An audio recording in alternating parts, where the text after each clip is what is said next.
আমার বলবার অভিপ্রায় হলো এই, আমরা দেবদেবীর উপাসনার মাধ্যমে যা চাইছি সেই চাওয়াটা যথার্থ কিনা, আর ভগবান যে তার চরণে সমর্পণ করতে বলেছেন, এই এই মর্মস্পর্শী ভগবানের বাণীর মধ্যে আমরা কি প্রবেশ করতে পারলাম? আপনারা জানেন, বহু পূর্ণ অর্জন করার ফলে আমরা দেবলোকে গিয়ে দেবতার পদ পাই। আর একজন পেয়েছিল নহুষ।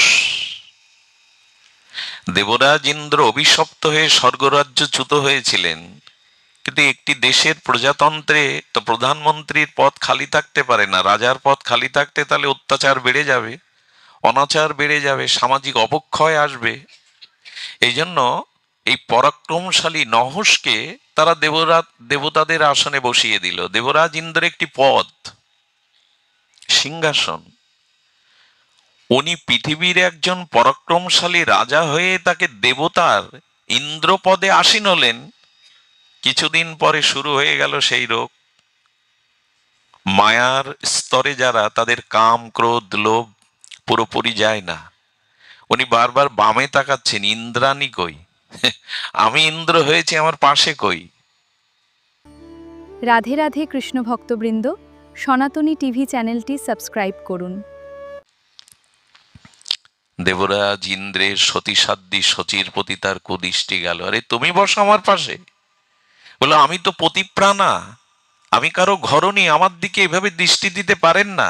বলে, সে অভিশপ্ত হয়ে বিনষ্ট হয়ে যাবে, সে কি আর ফিরে আসবে? তার আশায় বসে আছো? আমার পাশে বসো।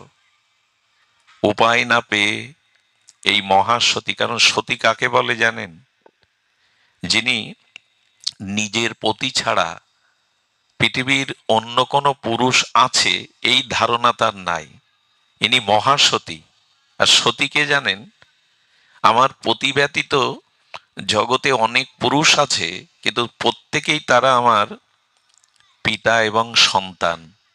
এই দৃষ্টিতে যারা দেখে অন্য পুরুষকে, এরা সতী। তো সতীগণের মধ্যে এদের নাম নিলে প্রভাতে কল্যাণ হয়। সতীর এমন শক্তি, এদের নাম প্রভাতে যদি কেউ নেয়, কুন্তী, মন্দাদরী, অহল্যা, এদের নাম নিলেই অকল্যাণ দূর হয়। সতীর কিছু বিশেষ মহিমা আছে। তো দেবরাজ ইন্দ্রপত্নী শচী, উনি ভগবানের কাছে প্রার্থনা করতে লাগলেন, আমার সতীত্বকে রক্ষা করো প্রভু। আমি জানি আমার স্বামী ফিরবে, আমার এই দেহ মন প্রাণ সমর্পিত করেছি তার চরণে। এ জীবন যৌবন তারই উপচার, আমি অন্য কাউকে মন দিতে পারবো না। যদি কখনো সংকটে পড়েন, বিপদে পড়েন, ভক্তের কাছে যাবেন, ঋষিমুনি আচার্যের কাছে যাবেন, তারা আপনাকে যথার্থ সমাধান দেয়। উনি সপ্ত ঋষির চরণে শরণাপন্ন হলেন, আমাকে বাঁচান।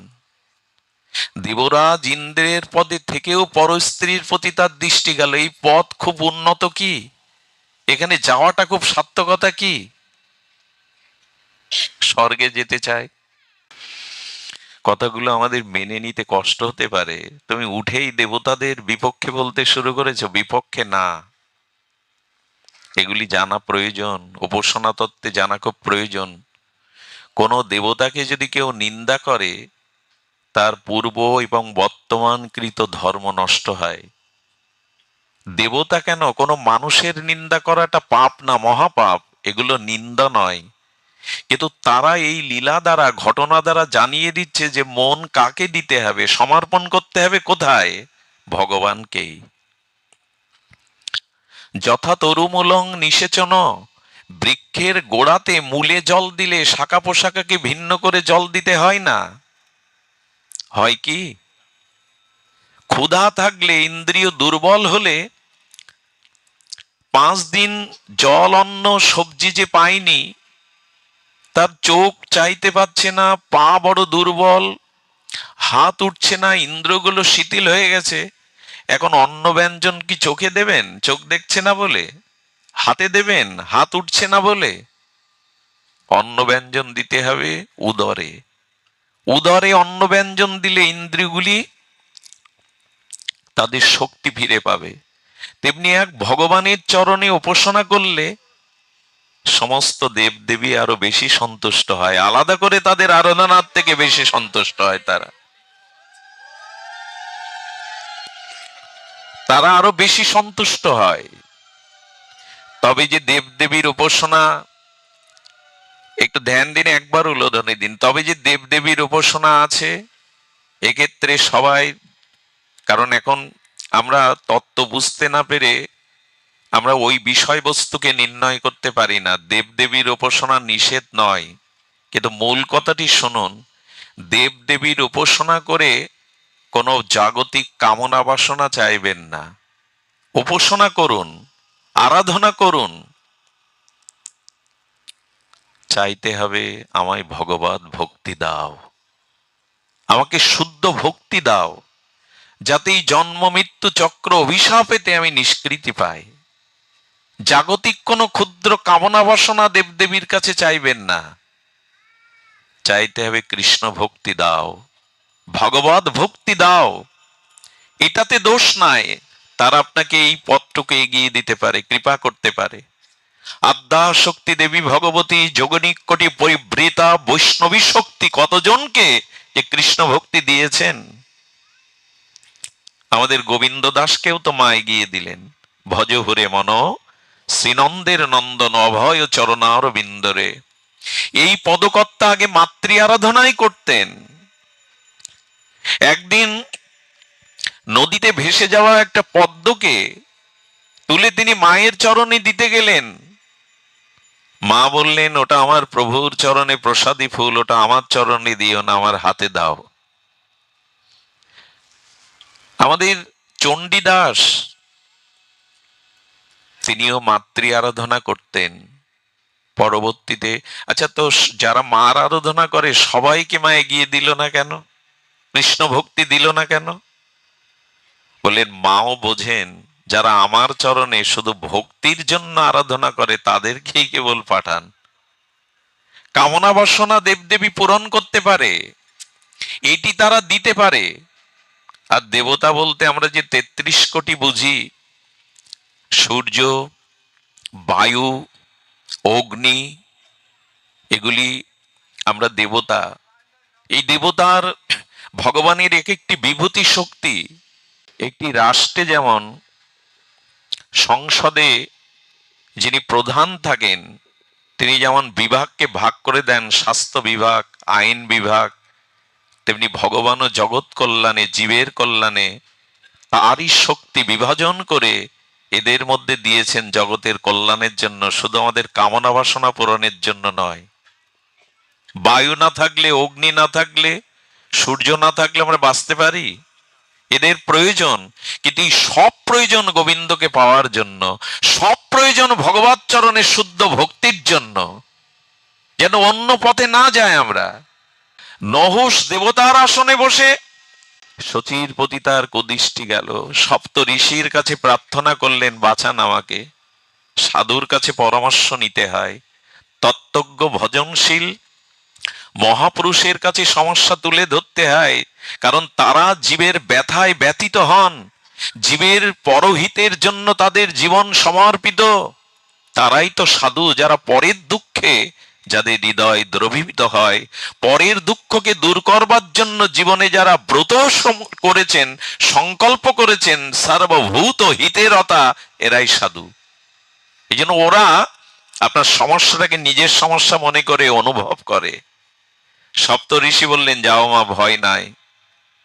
নহসকে বলো যে সপ্ত ঋষির কাঁধে পালকিতে করে যদি আমায় নিতে আসতে পারো আমার ভবনে, আমি তোমার ইন্দ্রাণী হব।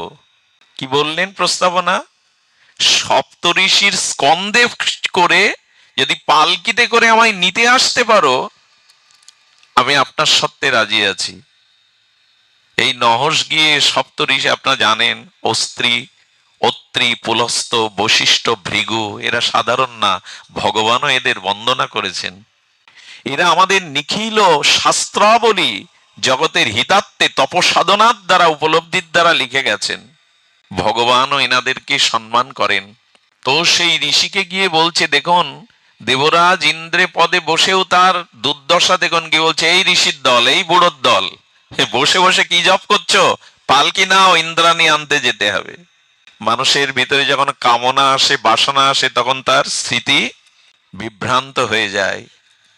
তিনি মহৎকে অবজ্ঞা করতে বসেন, দাম্ভিকতায় অভিমানে মহৎ অবজ্ঞা হয়েই যায়। সপ্তঋষি পালকিতে করে কাঁধে করে ওকে নিয়ে যাচ্ছেন নহুষকে। কামনা আসক্ত হৃদয় তো বলে বসেছেন, সর্পগতিতে চলছো কেন, দ্রুত যেতে পারছো না, ভেতরে ভোগ বাসনা তো। ঋষি তাকিয়ে বললেন, উচ্চারণ হয়েছে যখন সর্প তোমার মুখ দিয়ে, মূর্খ পাষণ্ড, যাও এই জগতে বিষদার সর্প হয়ে জন্মগ্রহণ করো। সঙ্গে সঙ্গে চ্যুত হয়ে জগতে সর্বগতি প্রাপ্ত হয়েছিল। দেবরাজ ইন্দ্রে পদে বসেও তার এই দুর্দশা। এই জন্য দেবদেবীর কাছে যদি কিছু চান, শ্রদ্ধা ভক্তি চান। ভারত সূর্য যুগনায়ক বিবেকানন্দ, তিনি কলকাতা মহারিনী, সুখ সমৃদ্ধি চাইতে পারিনি, মায়ের কাছে চেয়েছিলেন, মা জ্ঞান দাও, ভক্তি দাও, শক্তি দাও, যাতে জগতের সেবা করতে পারি। যাদের ভিতরে শুধু শুদ্ধ তত্ত্বজ্ঞান শ্রী গুরুদেবের কৃপায় শাস্ত্র মহিমায় জেনেছে, তারা দেবদেবীর বিরোধী নয়, দেবদেবীর আরাধনা বিরোধী নয়, কিন্তু উদ্দেশ্যটা কি এটাই নির্ণয় করবার জন্য শাস্ত্র জ্ঞান দরকার, গুরু কৃপা দরকার। কি চাইতে হবে তাদের কাছে? দেশের রাষ্ট্রপতি যদি আপনাকে সাক্ষাৎকারের সুযোগ দেন কখনো, তার রাষ্ট্রপতি ভবনে গিয়ে কি বলবেন, আপনার গাছে লাউ হয়েছে, ভালো দুটো লাউ দেন? রাজার বাড়ি গিয়ে লাউ কুমড়ো চাইতে হয়? দেবদেবীর কাছে চাইতে হয়, টাকা দাও, ধন দাও, ক্ষমতা দাও, পুত্রের চাকরি দাও? এগুলি কি অবিনাশী? এগুলি পেয়েও কি মানুষের জীবন ধন্য হয়? এগুলি প্রাপ্ত হলেই কি জন্ম মৃত্যুর অভিশাপ ঘোচে? ঘোচে না। চাইতেই যদি হয়, ভগবত চরণে ভক্তি চাইতে হয়। এজন্য আমাদের উচিত যে ভগবত চরণে এই মাম একং শরণং ব্রজ, ভগবানের এই বাণীর দিকে দৃষ্টি। গীতা কোনো সাধারণ গ্রন্থ নয়, সর্ব বেদান্ত সার, উপনিষদের সার, ভগবানের শ্রীমুখ এই চিন্ময় লোকত্রিয় দিব্য বাণী সারা পৃথিবীর ভূমিকে অধিকার করেছে গীতার এই দার্শনিক তত্ত্ব, এই মহিমা। এই জন্য ধ্যান দিন, এক মন যেন 10 দিকে না যায়। 10 জনকে দেওয়া যায় না, তাতে বিপরীত আচরণ হয়। ব্যভিচার মানে বিপরীত আচরণ। ব্যভিচার শব্দের অর্থ হলো বিপরীত আচরণ। আমাদের জন্য বিপরীত আচরণ না হয়। শ্রী ভগবানেই আর প্রেম ও ভক্তি, শ্রদ্ধা ভক্তি প্রার্থনায় যেন আমাদের চাওয়া পাওয়া উপাসনার একমাত্র গতি হয়। ঠাকুর মশাইয়ের চাওয়া কেমন? নিভৃত নিকুঞ্জে যাইয়া সাষ্টাঙ্গে প্রণত হইয়া ডাকিব হা রাধানাথ বলি। দেখুন তো প্রার্থনা, নিভৃত নিকুঞ্জে যাইয়া সাষ্টাঙ্গে প্রণত হইয়া ডাকিব হা রাধানাথ বলি। এই প্রার্থনা করছেন ঠাকুর নরোত্তম, প্রেম ভক্তির মহারাজ। শ্যাম গৌরী অঙ্গ দিবেও সোয়া চন্দন গন্ধ, এই প্রার্থনাই জানাচ্ছেন। আমাদের প্রার্থনাগুলো যেন শশুক বাসনা কামনাই না হয়, আর এই জন্য শরণাগতি চাই। ভগবানের শরণাগতি হলো, আত্মসমর্পণ হলো সাধনার চরম সীমা। এই সমর্পণ আসবে যদি এই মামেকং শরণাং ব্রজ, এই মন্ত্রকে, এই মহাবাণীকে বহু মানন করে জীবনে গ্রহণ করতে পারি। তবে এটা গুরু কৃপা ছাড়া সম্ভব নয়।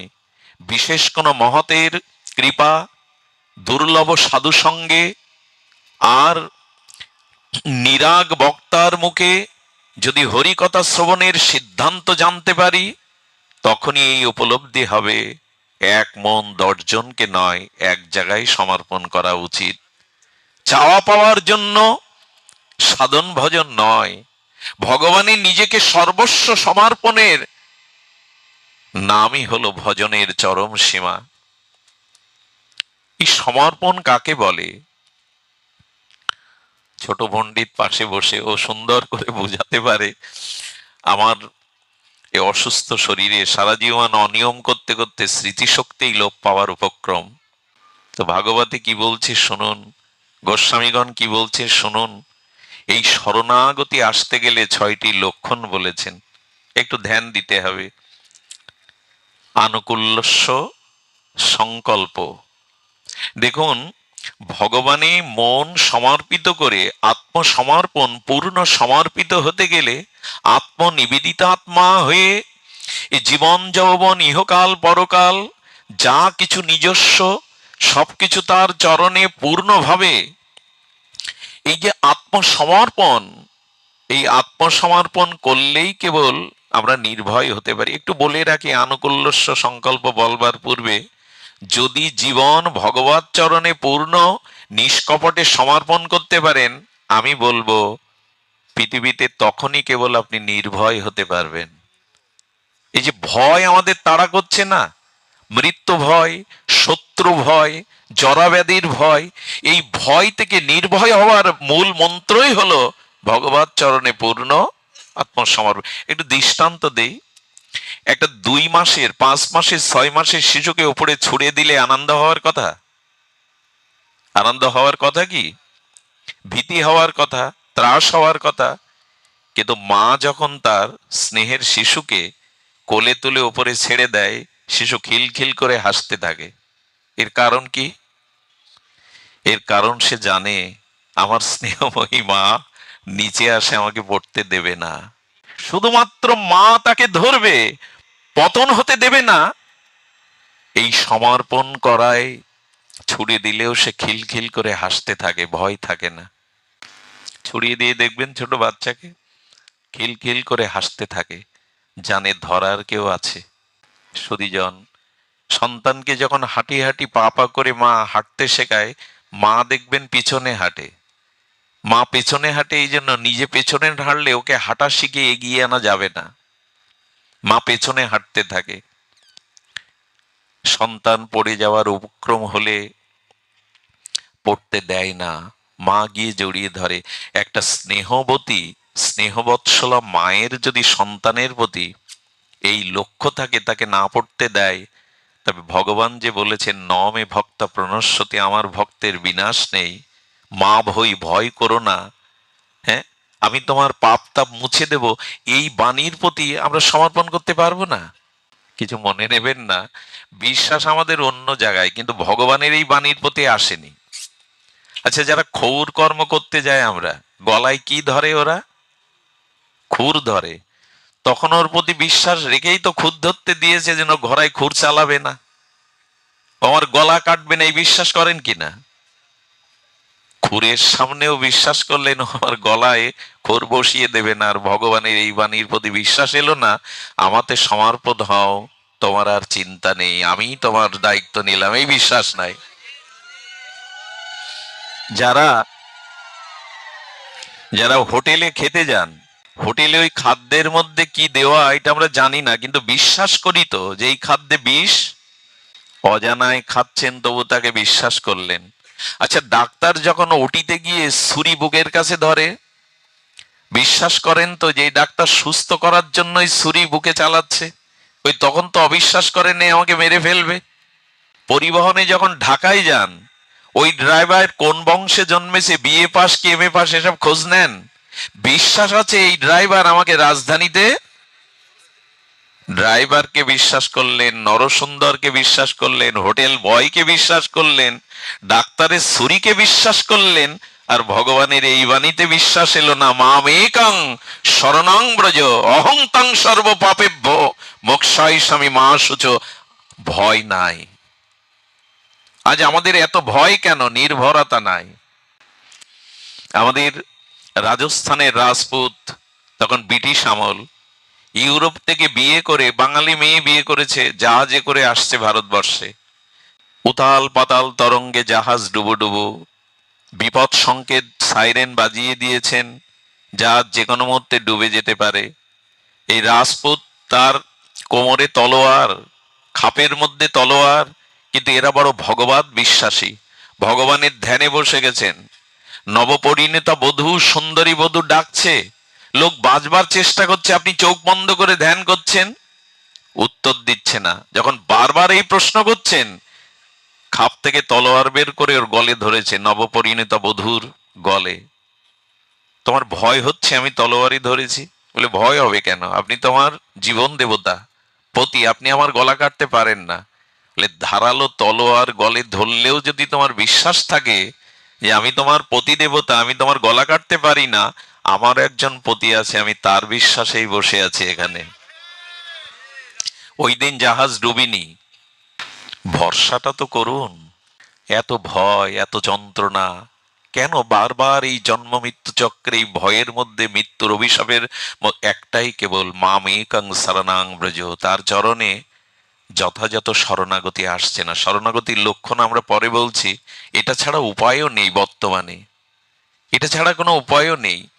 একবার এরকম জাহাজ জাহাজ ডুবু ডুবু অবস্থা, কিছু কিছু ঘটনা ঘটে পৃথিবীতে, আমাদেরকে এই দৃষ্টান্ত রূপে আনতে হয়। সবাই যখন ত্রাহি তারাহি করছে, একটা 5 বছরের বালক আনন্দে খেলছে। সবাই ত্রাস হলে তো বাচ্চাদেরই ভয় লাগার কথা। তাকে গিয়ে একজন বলছে তোমার ভয় করছে না? বলো না তো। বলে কেন? বলে এই জাহাজটা যে চালাচ্ছে সে আমার পিতা, আমার বাবা, আমার ভয় কিসে, আমি জানি আমার বাবা আছে।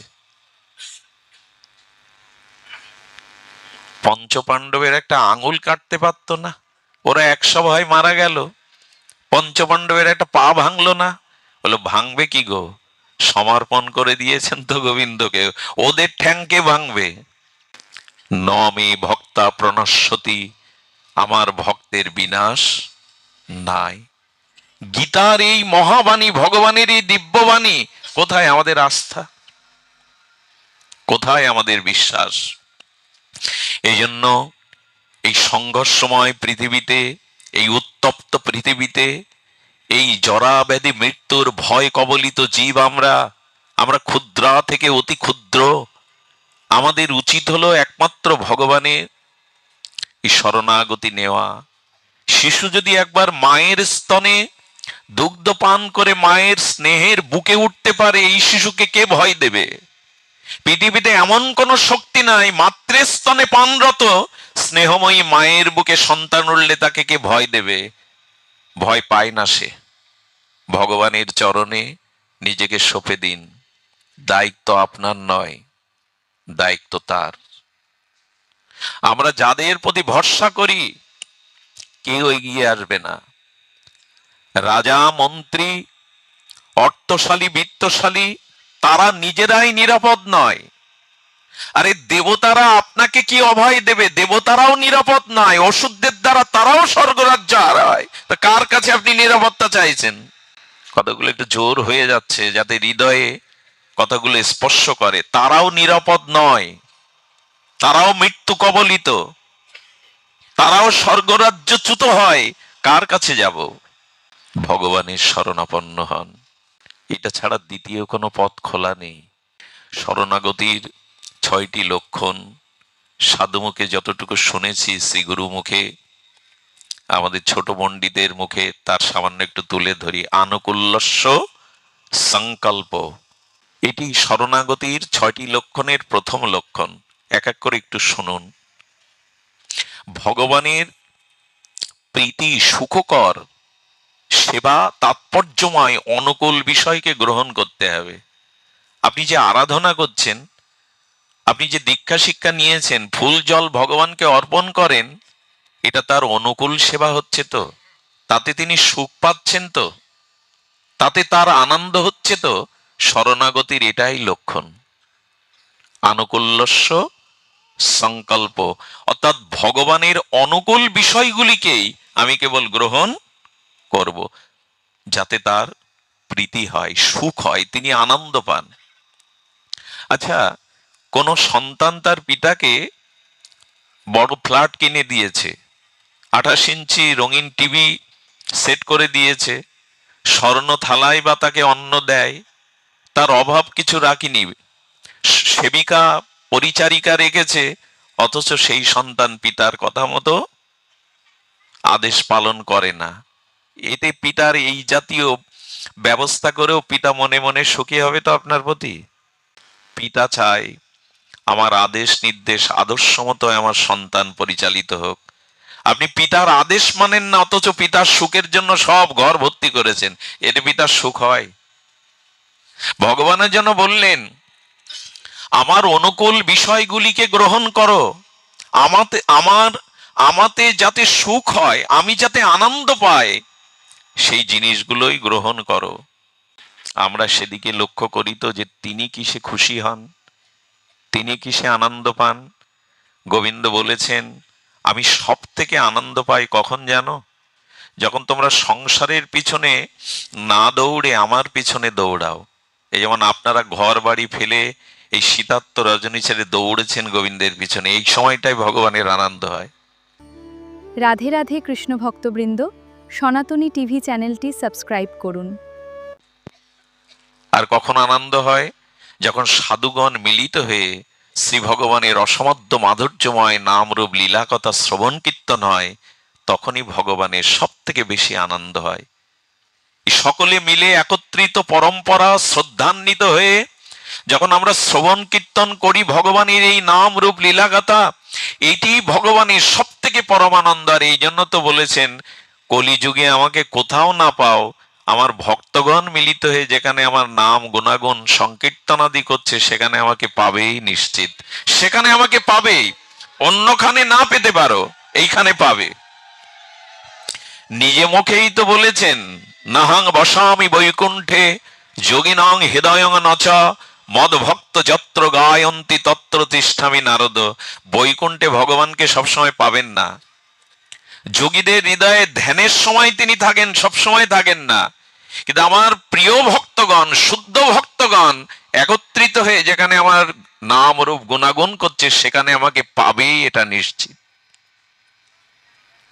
আচ্ছা, আপনি আজ সন্ধ্যা 7টায় কোথায় থাকবেন, এটা আপনার বাড়ির মানুষজন বলাটা নিশ্চিত হয় না আপনি নিজে মুখে বললে নিশ্চিত হয়? আপনি আজ সন্ধ্যা 7টায় কোথায় আপনাকে পাওয়া যাবে, আপনি নিজ মুখে বললে যতটা নিশ্চিত হওয়া যায়, আপনার অন্যান্য জন বললে, পরিবারজন বললে তাকে নিশ্চিত হওয়া যায়?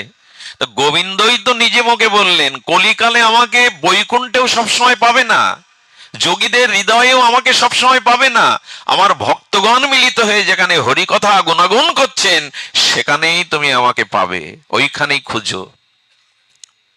এই জন্য যখন সকলে আমরা হিংসা ভুলে পারস্পরিক শ্রদ্ধাবোধের দ্বারা ভগবানের গুণগাথা শ্রবণ করি, তখনই ভগবান আনন্দ পান। এই জন্য সাধুসঙ্গ হরিকথাই হলো ভগবানের এই আনুকূল্যময়ী, প্রীতিময়ী, সুখময়ী, এটা এই বিধানটাই আমাদের গ্রহণ করতে হবে। একটা জিনিস বলি, জীবন চলার পথে শুদ্ধ কোনো সৎ মানুষের সঙ্গ নেন, তাহলে জীবন কল্যাণমুখী হতে বাধ্য। জানেন, জীবন চলার পথে কেউ যদি শুদ্ধ কোনো ভক্তের সঙ্গ পায়, সঙ্গী করে তার শীতল ছায়াতে কেউ থাকতে পারে, তার জীবন কল্যাণময় হবেই হবে। এ পরিসরে একটা কথা বলা ভালো, আমার মেধা, আমার বুদ্ধি, আমার শুদ্ধ ভজন যেমন, যদি ঠিক তদ অনুযায়ী সমপর্যায় কারো সঙ্গ করি, তাহলে আমি পিছব না, আবার এগিয়েও যেতে পারবো না। যে অবস্থানে আছি ওইখানেই থাকবো। যদি আমার সমপর্যায় বুদ্ধি, বৃত্তি এবং সমপর্যায় ভজন কেউ করে, তার সঙ্গ করলে আপনি এগিয়ে যেতে পারবেন না, তবে পিছিয়ে পড়ার ভয় নাই। আর যদি আপনার থেকে বহুগুণ শুদ্ধ সাত্ত্বিক চরিত্রবান ভক্তের সঙ্গ করেন, শ্রেষ্ঠ বুদ্ধিমত্তা মানুষের সঙ্গ করেন, তবে নিশ্চিত লিখে দেওয়া যায় অনেক পথে এগিয়ে যেতে পারবেন। আর আপনার থেকে যিনি মেধাতে, সাত্ত্বিকতা, ভজনে 1-2 ধাপ নিচে, তার সঙ্গ করলে লিখে দেওয়া যাবে যে আপনি পিছিয়ে পড়বেনই পড়বেন। শতবরে আপনার থেকে যিনি শাস্ত্রে, জ্ঞানে, ভজনে, দন্যে, চরিত্র যার নির্মল, তার সঙ্গ করুন, আপনি এগিয়ে যেতে পারবেন। নিশ্চিত আপনার অগ্রগতি হবে, প্রগতি হবে এই পথে। এই জন্য জীবনে আগে যথাযথ সৎ অনুকূল বিষয়গুলিকে গ্রহণ করুন, এর পরের সত্য প্রাতিকূল্য বিবর্জনং। এখানেই আমরা ধরা খেয়ে যাই। ভগবানের অনুকূল বিষয়কে গ্রহণ করতে হবে, আর ভগবানের বা ভক্তির প্রতিকূল বিষয়কে বর্জন করতে হবে। আমরা এটাও ধরে রাখি, এটাও ধরে রাখি, দুটোই ধরে রাখার তাল আমাদের। জয় শ্রী রাধে। সুধীজন, হ্যাঁ, ধ্যান দিন, লক্ষ্য করুন, প্রাতিকূল্য মানে প্রতিকূল, ভক্তির বা ভগবানের শরণাগতির প্রতিকূল বিষয়গুলোকে আপনাকে বর্জন করতে হবে। জীবনে যদি কখনো ভগবত প্রতিকূল সঙ্গ বস্তু কাছে রাখেন, ভক্তি বিনষ্ট হবেই। ধ্যান দিন শব্দটার দিকে। ভক্তি বা ভগবানের প্রতিকূল কোনো বিষয় যদি আপনার কাছে থাকে, বস্তু, বিষয়, যে কোনো বিষয়, পতন নিশ্চিত, পিছিয়ে আপনি পড়বেন। কথা বলতে হয়, আজকের সমাজ বিজ্ঞানীরা তাদের গবেষণা দ্বারা দেখছে ভক্তির প্রতিকূল বিষয় এখন আমাদের পকেটেই। ভক্তির প্রতিকূল যে বিষয় তা এখন দূরে না। আমি একটা কথা প্রায় বলি, ভগবান শ্রীকৃষ্ণ তার মুরলী খুব ভালোবাসতেন। এত ভালোবাসতেন যে শয়নের সময় উনি বুকে করে বাঁশি রাখতেন। ঘুমের মধ্যে মা যশোদা বাঁশি ছাড়াতে গেলে ওটা ছাড়াতে দিতেন না। ঘুমের মধ্যেও গোবিন্দ তার মুরলী বংশী ছাড়তেন না। আসলে বাঁশির একটা মহিমা আছে। ভগবান শঙ্করই বংশী রূপে গোবিন্দের অধরে এসেছিলেন। এই বংশী সাধারণ নয়, রাধারানীকে উতলা করে, রাধারানীকে এক আকর্ষণে এই বংশীর ধ্বনিতে মাতাল করে দেয়, মত্ত করে দেয়। বাঁশি তো রাধা ছাড়া আর কিছু বলে না। গোবিন্দের হাতের এই বংশী, বাঁশরি, মুরলী সাধারণ নয়। তো বলছেন গোবিন্দ শয়নেও মুরলী ছাড়তেন না। এখন আমরাও এখন ঘুমেতে একটা জিনিস ছাড়ি না। এটা যদি ভক্তির অনুকূল না হয়ে প্রতিকূল বিষয় আপনার দৃষ্টি যায়, বর্তমান মানব সভ্যতা হুমকির মুখে পড়েছে এই একটা প্রতিকূল বিষয়ের জন্য। শতকরা বাংলাদেশে যুবক যুবতী যারা 30% তারা মানসিক রোগগ্রস্ত, শুধু এই একটা কারণে।